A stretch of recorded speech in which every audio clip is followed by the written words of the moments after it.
Kumusta kamong tanan?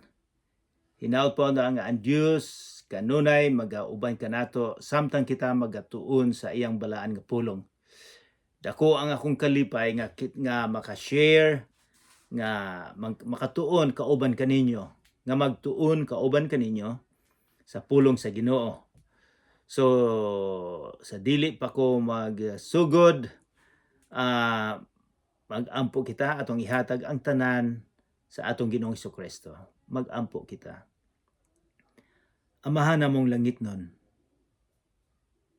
daghang salamat nga ikaw nagpakamatay sa among mga sala. Ginoo, tabangan kami nga kami motuo ug mosalig sa imong gihimo dito sa Kalbaryo. Ginoo, nagapasalamat usab ako ni San Pablo nga maoy imong gisugo aron sa pagsabwag sa maayong balita. Nga ikaw lang ang dalan kamatuoran o kinabuhi nga walay katapusan. Ginoo, imo usab kaming gisugo nga magsabwag sa maayong balita. Ginoo, tabangi kami karon, abrihan nimo ang tagsa namo kakasing-kasing. Sa ngalan ni Jesucristo nga among manluluwas. Amen. Well, magpasalamat ako gihapon sa mga tawo nga mitabang, katong responsible sa video, sa mga daghang kaayong mitabang aron nga kita makatuon sa pulong sa Ginoo. So karon naa na kita sa kapitulo 26, ang sinulat ni Dr. Lucas sa mga buhat, 28 ka kapitulo. So duha na lang ka kapitulo mahuman na ang atong pagtuon. So mag-review kita jutay atong mahibbawan nga tungod sa gibuhat ni San Pablo nga nagsangyaw sa maayong balita. Daghang mga Hudiyo, mga reliyosong mga tao nga nagsupak nga gusto nga wala gyud motuo nga si Jesus ang manluluwas, nga kini si Pablo ang piki, gusto nilang patyon si Pablo.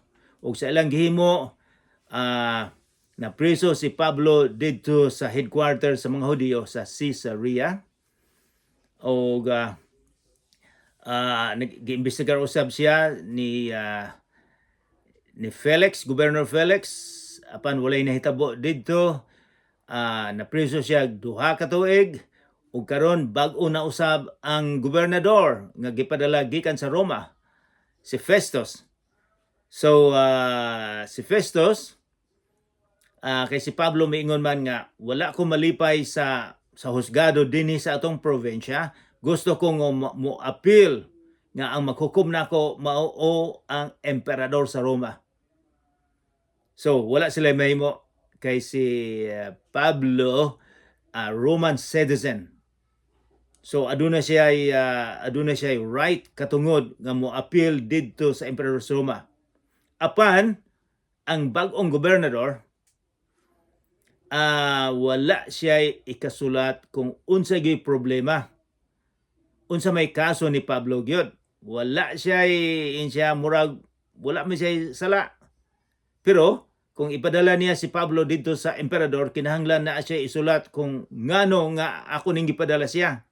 So mao ni nahitabo karon nga iyang gitawag ang mga kadagkuan sa syudad sa Caesarea, o kay may bisita usab ang hari si Agrippa ug ang iyang asawa nga si Bernice, nga iyang igsoon, mura siya na sila relasyon. Gipatawag niya. So nianang usa ka gymnasium, nakaadto ko dito sa unang panahon usab, nakita na ako ni usa ka sa dito sa gymnasium. Gipatawag niya ang kadagkuan sa army, dinhay mga banda, para gusto silang maminaw, imbestigahan si Pablo. So makita nato nga si Pablo nagatubang sa mga sikat nga mga tawo sa lungsod, og siya dili siguro may sinina, dili siguro gwapo kayo, pero pinaka sulugoon sa atong Ginoong Jesucristo. So dinhi kita karon ang atong pagtuon sa 26 kung unsa pagpanilipod ni Pablo sa iyang kaugalingon. Basahon guys, abrihan na nato ang atong Bible sa sinulat ni Dr. Lucas sa kapitulo 26. Magsugod kita sa versikulo 1. Sa dili pa ta magsugod, mag-inom ko og kape. Basahon nato. Si Agrippa miingon kang Pablo. Si Agrippa mao ang hari nga may bisita. Gitugutan ka pagpanalipod sa imong kaugalingon. Unya giisa ni Pablo ang iyang kamot og miingon. Giisa niya. Mura ni siya og nagdiskurso si Pablo. Mura ni siya diskurso. Wala ko kay balo og unsa ang tuno ni Pablo kay kung magsulat god, wa ta kay balo kung nasuko ba giunsa niya. Pero mura siguro ikaw ako nakadungog og mga politiko sa Pilipinas. Maayo silang mo diskurso, mo syaget, mo singget. Na mo na ilang abilidad. Ako wala ko'y abilidad og ingonana, di ko mantigong mo diskurso. So akong suwiron og jutay kung unsa ang diskurso ni San Pablo. Hari Agrippa. Giisip ko nga ako palaran tungod kay karong adlaw sa imong atubangan. Makapanalipod ako sa akong kaugalingon batok sa tanang pasangil kanako sa mga Hudiyo. Guwapo kayong introduction ni San Pablo. Then, labi na gayod kay, sinati ka man kaayo sa tanang pamatasan o sa mga kabanggian sa mga Hudiyo. Busa, naghangyo ako kanimo sa pagpamati kanako, uban ang pailog. Mao siguro na. So, mingon siya, ang buot niya pasabot, Haring Agrippa, nasinati mo, kabisado nimo kaayo ang mga kinaiya sa mga Hudiyo. Nasinati mo ang mga relihiyon nato, so makasabot ka sa akong isulti. And then, mingon siya, verse 4, ang tanang Hudiyo na sinati sa akong pagkinabuhi, sukad sa akong pagkabatanon didto sa akong kaugalingong nasod og sa Jerusalem. Mingon siya, ang tanan dito sa Jerusalem, naibalo kong kinsa ko. Relihiyoso siya ng husto. Kung gusto lamang sila, makapamatuod sila kay dugay na silang nasayod nga sukad sa sinugdan, nagkinabuhi ako nga usa sa mga Parisiyo, ang labing mahigpit nga pundok sa atong relihiyon. Miingon siya nga sa pinaka-istrikto, nagsulat gani si Pablo nga sa tanang mga relihiyoso nga misunod sa ilang relihiyon, sa ingon siya, walay makalupig kanako. Relihiyoso ko gusto, misunod ko sa mga balaod ni Moses o sa karaan nga tugon. O karon, mingon siya, o karon, ani ako, sanglit gikihaman tungod kay naglaom ako sa saad sa Dios ngadto sa atong katigulangan. So, mingon siya, na ako karon dinhi tungod kay naglaom siya hope sa saad sa Dios ngadto sa katigulangan. Ang Dios God gasaad nila nga adunay paglaom unsa kalisod sa ilang kinabuhi, mutabang ang Ginoo og magpadala og manluluwas, magpadala og Kristo. Mingon siya naglaom gid siya nga naglaom silang tanan nga moabot gyud labi na karong panahon sa panahon ni San Pablo nga under sila sa Roman Empire, nga gikulata sila, taas ang buhis, daghang military, sige lang silang dakmon, kasiguon sila. Mo nang galaom gid sila nga moabot na ang manluluwas, pero ang problema daghang mga piki nga manluluwas. Pero mingon siya, ako usab naglaom nga moabot ang manluluwas.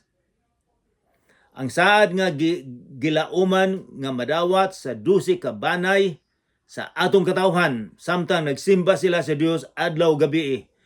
Mingon siya sa atong mga katigulangan, kining mga katigulangan nato sila si Abraham, Isaac, naglaom usab nga moabot kada gabi, kada adlaw nagampo sila. Tungod sa pag-alam, tungod sa paglaom gyud nga moabot. Verse 8, nganong dili man gayud kamo makatuo nga banhawon si Dios ang mga patay. Yun siya, nganong dili man sila makatuo nga banhawon ang tao nga gikan sa kamatayon. Ang buot ning apasabot nga ang manluluwas miabot na si Jesucristo, miabot namatay apan gibanhaw sa Ginoo. Nabanhaw miingon siya. Nganong di man mo makatuo? Kay mao may iyang gisermon gyud nga ang manluluwas miabot na, gipatay, gilansang sa krus ug nabanhaw.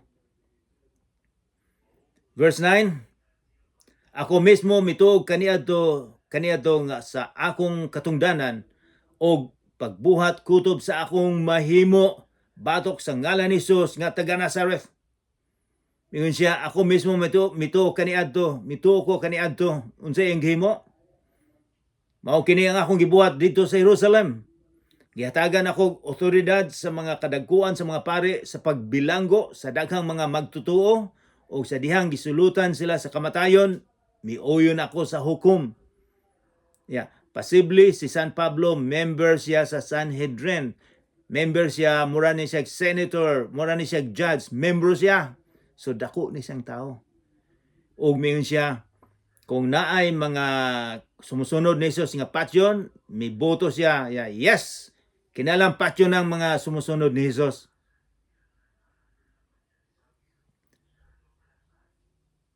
And then sa makadaghan gipakasdigo ko sila didto sa mga sinagoga o gipugos pagbiya sa ilang mga pagtuo. Dako kayong akong kasuko nga tungod dinhi gigukod ko pa sila hangtod sa mga syudad sa laing nasyon. Yun siya, nasuko usab ko kaniadto. And naibalo ba mo nga karong panahon na dili sa Pilipinas pero sa ubang lugar daghang mga Kristohanon nga gipamatay. Daghang mga Kristohanon nga gaantos. Labi na sa mga nasyon, sa mga Muslim, daghang mga Kristohanon nga peligro ang kinabuhi.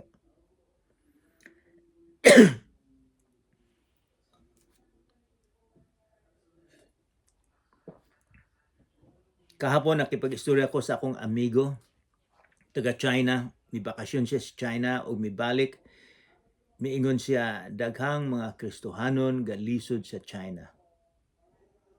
O naapo ko'y mga kaila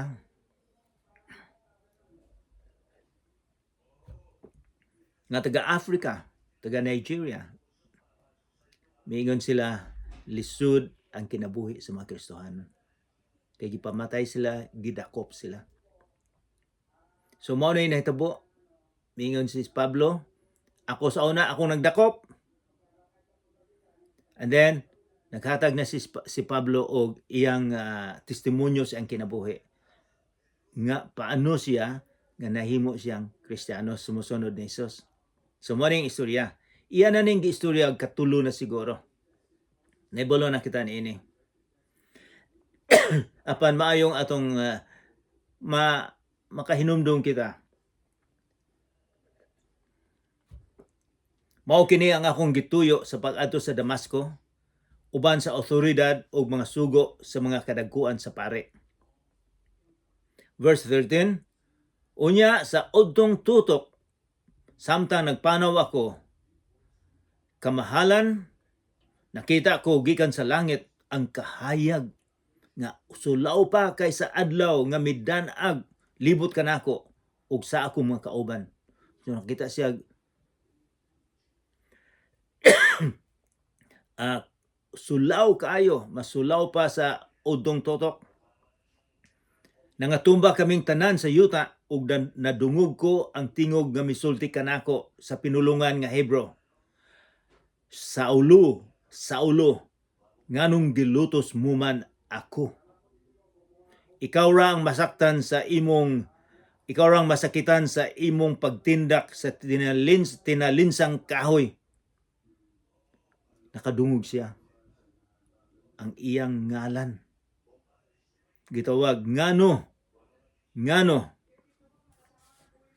gilutos mo man ako?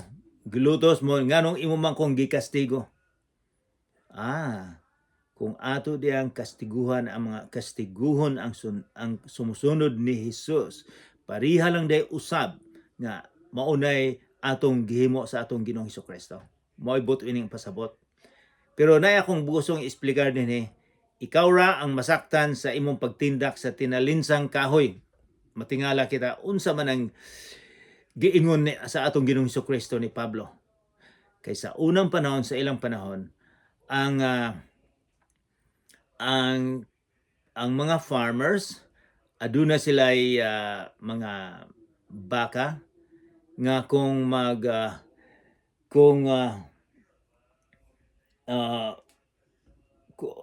magdaro sila, usahay ang baka dili mosunod nga magdaro.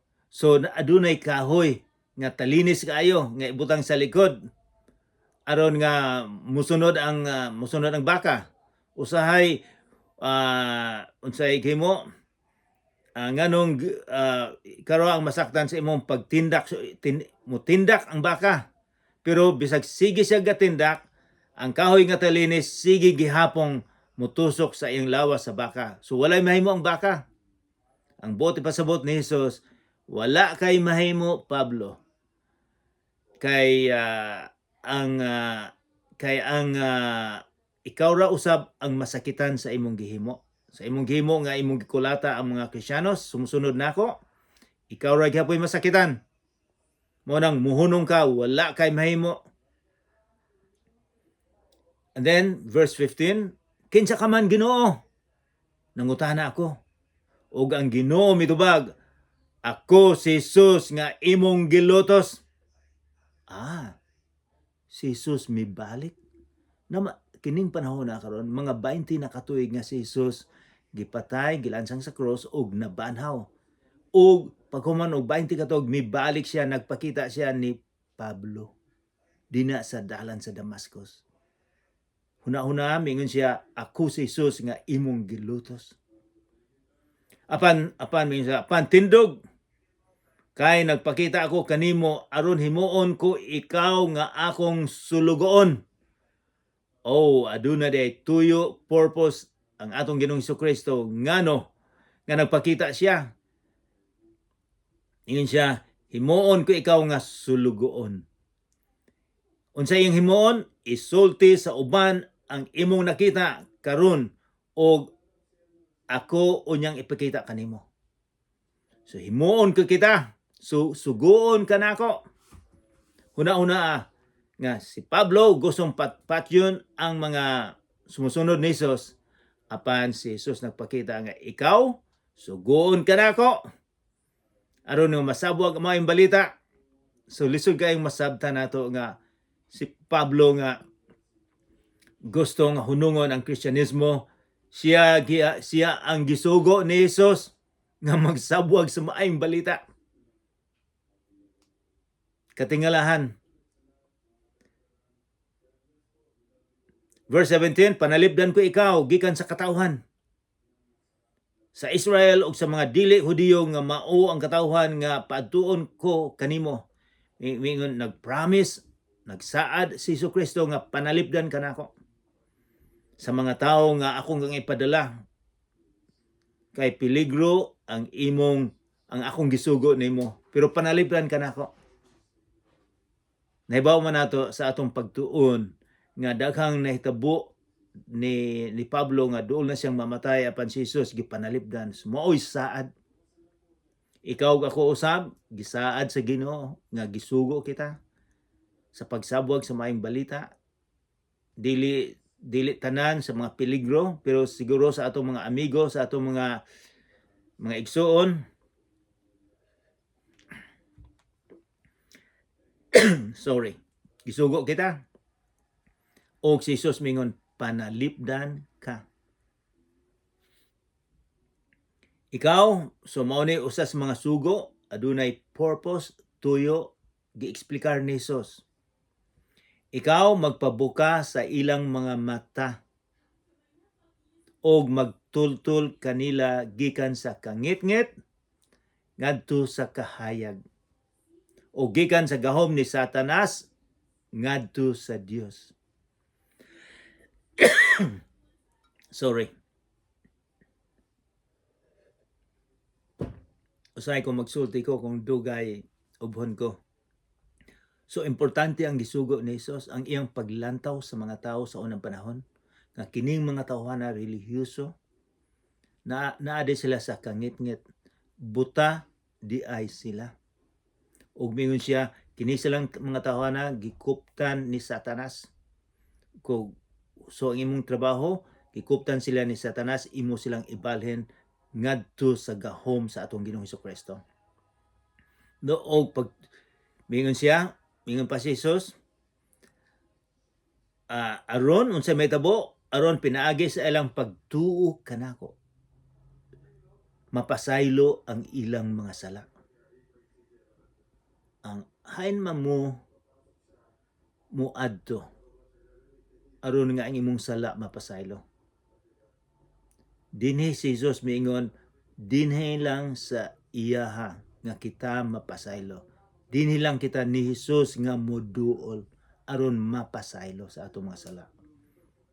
Ikaw ako makasasala. Dinha lang diay ni Hesukristo nga kita moduol aron nga mapasaylo sa atong sala. And then unsa pay saad? Madawat nila ang ilang dapit uban sa katawhan nga gibalaan sa Dios. Madawat nila na ay saad sa mga tawo nga moduol ni Hesus. Nga makaadto sila sa langit, sa lugar nga gisaad sa atong Ginoong Hesukristo. Dili ba na matahom? Si Jesus wala mo pasalig nga ang atong relihiyon makapasaylo ka nato. Wala si Jesus miingon nga ang atong relihiyon makaadto kita sa langit. Miingon siya lamang ang makapasaylo ka nato. So maunay maayong balita. So maunay trabaho ni Pablo nga gisugo, miingon siya ni sa gobernador, iyang giingnan ang hari, maunay nadungog nako sa atong Ginoong Hesukristo. Wala ko'y mahimo, nadungog, gisugo niya ako. Ikaw ako, ang tinuod nga Kristiyanos, gisugo usab. And then verse 19, Busa, therefore, Hari Agrippa, wala ako musupak sa pananawon nga gikan sa langit. Nagwali ako dito sa Damascus ug sa Jerusalem ug unya sa tibuok nasod sa mga Hudiyo ug sa mga dili Hudiyo ug dili nga maghinulsol sila ug mamalik sa Dios ug magbuhat sa mga butang nga magpaila nga nabag-o na sila. So mao yung gihimo, nagwali siya nga sila maghinulsol sa ilang sala ug mobalik sa Ginoo. Og mahibaw-an nato nga ang usa ka tawo naghinulsol, nga ang usa ka tawo sumusunod ni Jesus tungod kay nabag-o na sila. Adunay kausaban. Di na mahibaw-an nato nga ang tinuod nga kay Kristiyanos sumusunod ni Jesus na ay pagbag-o sa ilang kasing-kasing. Verse 21, tungod niini gidakop ako sa mga Hudiyo dito sa templo ug ila unta akong patyon. Apan tungod niining adlaw gibuligan ako sa Dios, busa aniya ako nagpamatuod ngadto sa tanan. Timawa siya o bantugan, pobre siya o sikat, nagpamantala ako. Ang gisulti ko mao lamang gayud ang gisulti sa mga propeta ug ni Moises nga mahitabo. Siya ang akong nahibaw-an, akong gisulti mao ang gisulti sa karaan nga tugon. Gisulti na ni Moses, sa mga propeta na Isaiah ug uban pa. nga ang Misayas siya ang gisaad, ang hope, ang paglaom, kinahanglang mamatay ug siya mao ang unang mabanaw gikan sa mga patay aron sa pagsangyaw sa mensahe sa kahayag ngadto sa mga Hudiyo ug sa mga dili Hudiyo. Kinsa maning nabanhaw nga gisermon ni San Pablo? Ang atong Ginoong Kristo. Nabanhaw. And then, verse 24, wala pa gani nakahuman pagdiskurso si San Pablo. Samtang nanalipod si Pablo sa iyang kaugalingon ni ining paagiha, gisinggitan siya ni Festo. Nabuang ka, Pablo! Ang naghinubra mong kahibalo, mao'y nakapabuang kanimo. Nasuko ang gobernador nga ikaw nabuang na. Tungod kay bright ka, daghang ka ng tiguhan, ang pagka-bright nimo, nakapabuang ka nimo. Apan si Pablo mitubag. Verse 25, wala ako mabuang, talahurong Festo. Ang akong gisulti, matuod og tarong. Iyag yung gitubag ang gobernador. Isa, wala ako mabuang. Nagsulti ako kang Haring Agripa sa walay panalipod, just a minute. Nagsulti ako kang Haring Agripa sa walay lipod-lipod kay nasayod man siya ni ining mga butanga. Siguro ako nga nasayran niya kining tanan kay wala man kini mahitabo sa tago. So ang pagkakristohanon wala sa tago. Ang iyang pagkakristohanon ni Pablo wala niya tagui.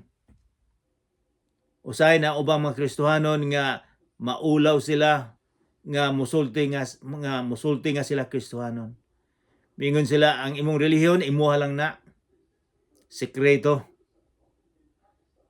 Apan dinhi miingon nga dili taguan ang atong pagtuo. Dili ta maulaw nga musulti nga kita sumusunod ni Hesus.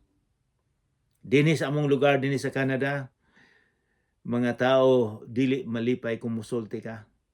Nay ubang mga tao dinhi nga musulti ka nga Kristohanon, mukatawa sila. And then verse 28, si Agrippa niingon kang Pablo. Verse 27. Iyang gipangutana si Hari Agrippa sa daghang mga tao. Hari Agrippa, nagtuo ka ba sa mga propeta? Nasayod ako nga nagtuo ka.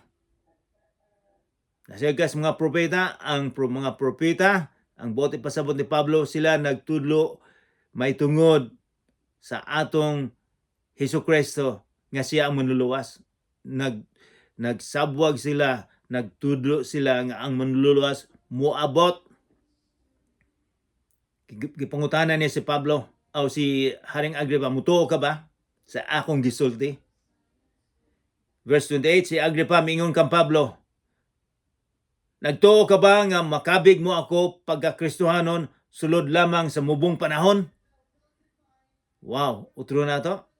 Miingon si Agrippa, nagtuo ka ba nga makabig mo ako pagkakristohanon sulod lamang sa mubong panahon?